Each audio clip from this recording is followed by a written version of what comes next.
ಸಂತೋಷಕ್ಕೆ ದಾರಿ ಅನ್ನೋದು. ಒಬ್ಬ ಕೊಪ್ಪಳ ಅಜ್ಜೋರು ಒಂದು ಮಾತು ಹೇಳ್ತಾರೆ ಭಾಷಣದಲ್ಲಿ, ಸಂತೋಷನ ಕಂಡುಕೊಳ್ಳೋಕ್ಕೆ ಇದುವರೆಗೂ ಯಾರಿಗೂ ಆಗಿಲ್ಲ. ನಮಗೆ ಬೇಕಂದಾಗ ಆ ಸಂತೋಷನ ತಗೊಳ್ಳೋಕ್ಕೆ ಆಗಲ್ಲ.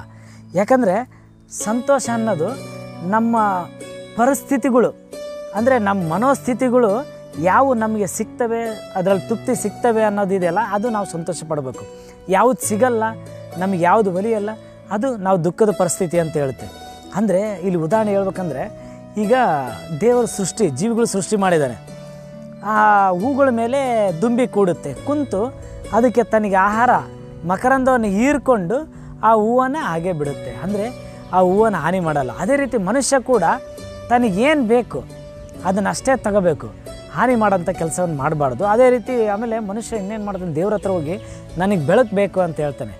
ಅಂದರೆ ಇಲ್ಲಿ ಆ ದೇವ್ರು ಏನು ಮಾಡ್ತಾನೆ, ನಿನಗೆ ಸೂರ್ಯ ಚಂದ್ರನ ಕೊಟ್ಟಿದ್ದೀನಿ, ನೀನು ಬೆಳಕಲ್ಲಿರು ಅಂತ ಹೇಳ್ತಾನೆ. ಅದೇ ರೀತಿ ಮತ್ತೆ ನನಗೊಂದಿಷ್ಟು ಕುಡಿಯೋಕ್ಕೆ ನೀರು ಬೇಕು ಅಂತ ಹೇಳ್ತಾನೆ. ಹಂಗೆ ಹೇಳಿದಾಗ ಅವಾಗ ದೇವ್ರೇನು ಹೇಳ್ತಾನೆ, ನಿನಗೆ ನದಿ, ಹಳ್ಳ, ಕೆರೆ ಎಲ್ಲ ಕೊಟ್ಟಿದ್ದೀನಿ, ನೀರಿನ ಸೌಕರ್ಯ ತಗ ಅಂತ ಹೇಳ್ತಾನೆ. ಮತ್ತು ನನಗೆ ಊಟದ ಆಹಾರ ಒಂದು ಬೇಕಂತ ಕೇಳಿದಾಗ ಅವಾಗ ನಿನಗೆ ನೋಡು ಇಷ್ಟು ಭೂಮಿ ಕೊಟ್ಟಿದ್ದೀನಿ, ನಿನಗೆ ಏನಾನ ಬೆಳೆ ಬೆಳ್ಕಂತಾಗ ಹಣ್ಣು ಹಂಪ್ಲ ಬೆಳ್ಕೊಂಡು ತಿನ್ನು ಅಂತ ಹೇಳ್ತಾನೆ.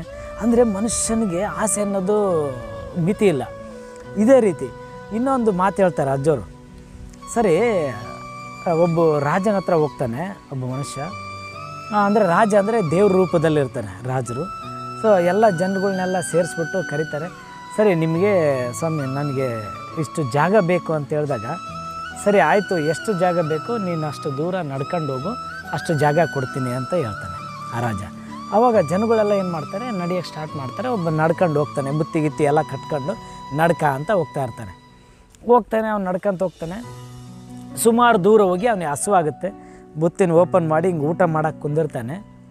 ಊಟ ಮಾಡಿ ಹಿಂಗೆ ಕೂಡಬೇಕು ಅನ್ನೋದ್ರೊಳಗಡೆ ಜನ ಬರ್ತಾ ಇರ್ತಾರೆ. ಅಂದರೆ ಅವನೇನು ಮಾಡ್ತಾನೆ, ಅವಾಗ ಬಂದ್ಬಿಟ್ರು, ಇನ್ನೇನು ನಾನು ಇನ್ನೂ ಸ್ವಲ್ಪ ದೂರ ನಡಿಬೇಕು, ಇನ್ನೂ ಹೆಚ್ಚು ಜಾಗ ಪಡ್ಕೋಬೇಕಂತ ಆ ಬುತ್ತಿನ ಹಂಗೆ ಮುಚ್ಚಿಬಿಟ್ಟು ಅವ್ನು ಮತ್ತೆ ತಗೊಂಡು ಮುಂದೆ ಹೋಗ್ತಾನೆ. ಹಿಂಗೆ ಹೋಗ್ತಾನೆ. ಅಲ್ಲಿ ಇನ್ನೊಂದು ತಲ್ಲಿ ದಣಿವಾಗಿ ಸುಸ್ತಾಗಿ ಮತ್ತೆ ಅಲ್ಲೊಂದು ಚೂರು ಊಟ ಮಾಡೋಣ, ನೀರು ಕುಡಿಯೋಣ ಅಂತ ಕುಂದಿರ್ತಾನೆ. ಕುಂದಿರ್ಬೇಕನ್ನೋದ್ರೊಳಗಡೆ ಜನ ಮತ್ತೆ ಬರ್ತಾರೆ. ಅಂದರೆ ಅವನು ನೋಡು ಇನ್ನೂ ಮುಂದೆ ಹೋಗ್ತಾನೆ, ಅದನ್ನು ಹಂಗೆ ಮುಚ್ಚಿಟ್ಕೊಂಡು ಮತ್ತೆ ಮುಂದೆ ಹೋಗ್ತಾನೆ.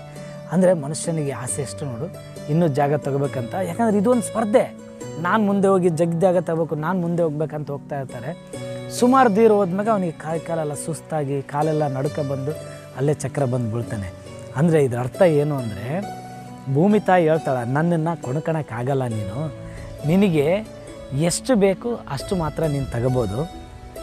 ನಿನಗೆ ಇಲ್ಲೊಂದು ಇಂಗ್ಲೀಷಲ್ಲಿ ಒಂದು ಪದ ಹೇಳ್ಬೇಕಂದ್ರೆ, we are not owner of the land, donor is the owner ಅಂತ ಹೇಳ್ತಾನೆ. ಅಂದರೆ ಇಲ್ಲಿ ಆ ದೇವರು ಮಾತ್ರ ಓನರು ಈ ಭೂಮಿಗೆ, ಯಾರೂ ಇಲ್ಲಿ ಓನರ್ ಅಲ್ಲ.